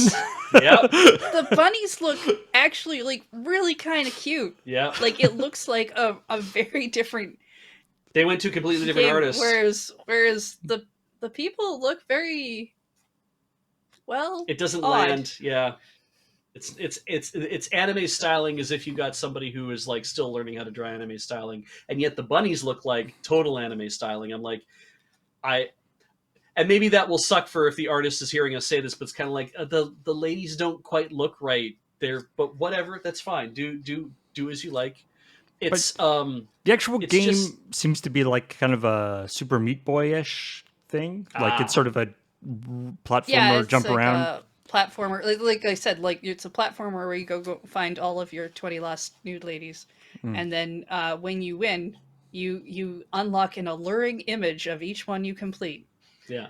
Whereas touch them all without if dying. you go find the bunnies, because the bunnies are also missing, you unlock an adorable image of each bunny that you complete. Or each stage you complete. I just like find, replace alluring with adorable. Yep. Send. It's Yeah, we were talking before the show about this. Paul, you had said that Bayonetta was kind of the herald of. It's like I feel like that like there was a thing with like Bayonetta. Everyone was like, "What Bayonetta?" Like not only is it coming to the Wii, but it's going to be an exclusive. Like Bayonetta 2 is going to be an exclusive on the Wii or the Wii U or whatever it was. Yeah, it was the and Wii U. and people were just like, "Huh, that's weird." Yeah, everyone. It was really hard for people to change their minds about the fact that it's like, but surely they will censor. It's like, but no, it's the same goddamn game. They were paying for this game to come to the Wii U, and it's just been like there's been this slow evolution over time. I guess at Nintendo where they're like, gamers are going to want a game, and we might as well take the position of let them game and we'll enact parental controls and we'll enact ratings and we'll do all that kind of stuff and we'll do what we can, and we're not going to get too uptight about this kind of stuff. That's the only thing I can think is going on here because it's otherwise it's inscrutable, right? It's like, why are we doing this? I mean, I've seen plenty of conversations about like how does a game get censored on a different platform where it's like it's generally something like, oh, we changed the color of the blood, or we in things like Tokyo Mirage Sessions, your body got painted white and we pretended it was clothes, Right. like stuff like that. And I'm like, sure, okay. And I just think it's really funny Or the holiday sweater to mode. be like, you know what, bunnies, everybody's a bunny Everybody's now. a bunny now, Yeah, and you don't get to see bunny tits. like wouldn't just having the women be wearing clothes be easier? Yeah, You think so? repaint the ladies to have a little more skin covered, I guess. I just Yeah. Anyway, that's all the news that is good to talk about, I guess. That's all the news that we are talking about. I saw some people post a couple of things that came out apparently while we were talking, because we would need to read that and stuff, and we have a time limit. We are not going to cover those today. Maybe we'll cover them next week. All the news that's chill to point. Sure. Excellent. We'll work on that tagline. Mm-hmm. Makes as much sense as anything else. Yes. Coming up next, we got Friday Night Paper Fight, where it's going to be Spooky Commander. I'm not sure how spooky it's going to be, but the unknown is even more spooky. Ooh. Do we know who's on it? Yes, it is going to be Nelson, Kathleen, and two Bens. Any two Well, Bens. I mean, if you have plus two Nelson. Bens, that's pretty spooky in of Pulled itself. them out of the vat. Yeah. We've got Nelson and Kathleen and Ben Ulmer and Ben Wheeler, and should be super fun. That's going on in just over an hour, followed by a bonus stream of The Psycho Frontier from James. Guess James really liked that game, huh? Yeah, he played it last week, and then apparently I think he was saying that the beta is like, or the open beta like ends next week, so he wanted to get in like another stream before it That's finished. fair. Yeah, good. But yeah, I always know that like a game has captured James's attention when he'll be like, I'm just gonna do a random bonus stream of this, and then you look at the schedule and there's like a bonus stream of that game scheduled for the next like 5 weeks. Yeah, that's how you know that he had fun the first time. Yeah. And then on Sunday, Samba de Amigo. Is that one you've played before? Nope, it's the mystical Dreamcast game that Ian constantly promises ever since the days of when we called it Rhythm Tuesday, before previously in Heather's Handhelds and iHorner days, that we would play this game on the Dreamcast that he has supposedly fixed, and we have put off this game like 3 times within the last 2 months, so I still don't believe him. So this is going to be played on the mythical fancy Dreamcast. The Dreamcast that he was working on for Tinker Tailor. You remember the one that he constantly said he finished and then was still working on? The one that's definitely working. Yeah. Excellent. Yeah. So that'll be fun. I hope he gets there. And then Storybook Brawl on Is This Your Card? Followed by on Monday, Graham is continuing his playthrough of Deus Ex Mankind Divided. on Monday morning at 9:30. Will he finish before Desert Bus? Find Decide out. yourselves, because if I ask for money, that's gambling. No, no Can't Draw Horses Club. I believe Can't Draw Horses Club has taken November off.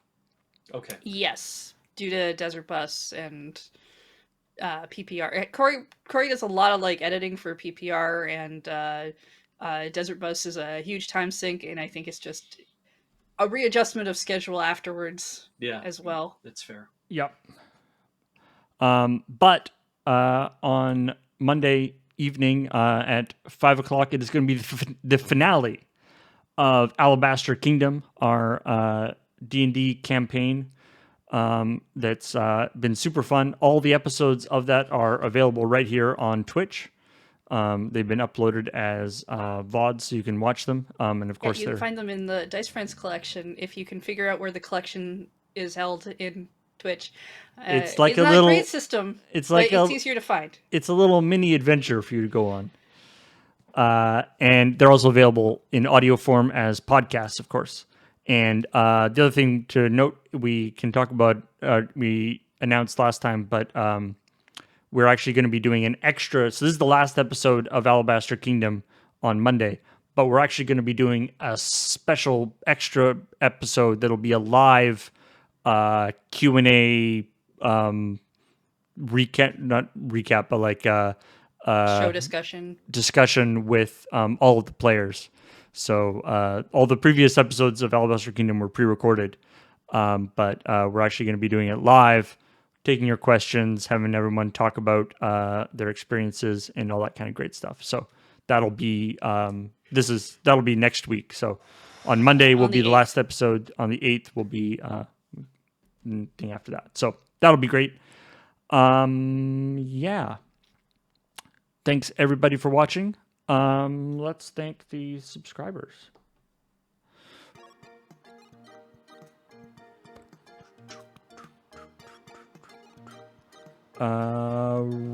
Robuck Dark Will for 51 months. Thank you very much.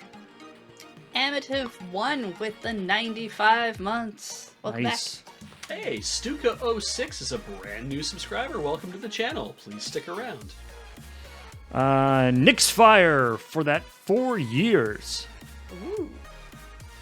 Azorius Barrister for 5 months. Welcome back. Welcome back to Malady Dark for 49 months. That's a square. It's VBot for 83 months. Fuzz Bubbles grabbing there, did that at the tail end for 30 months. Sneaking in on the end of the list. I didn't know you could do that. And thank you for 1,389 bits from these fine people. We appreciate your support as well. Yay.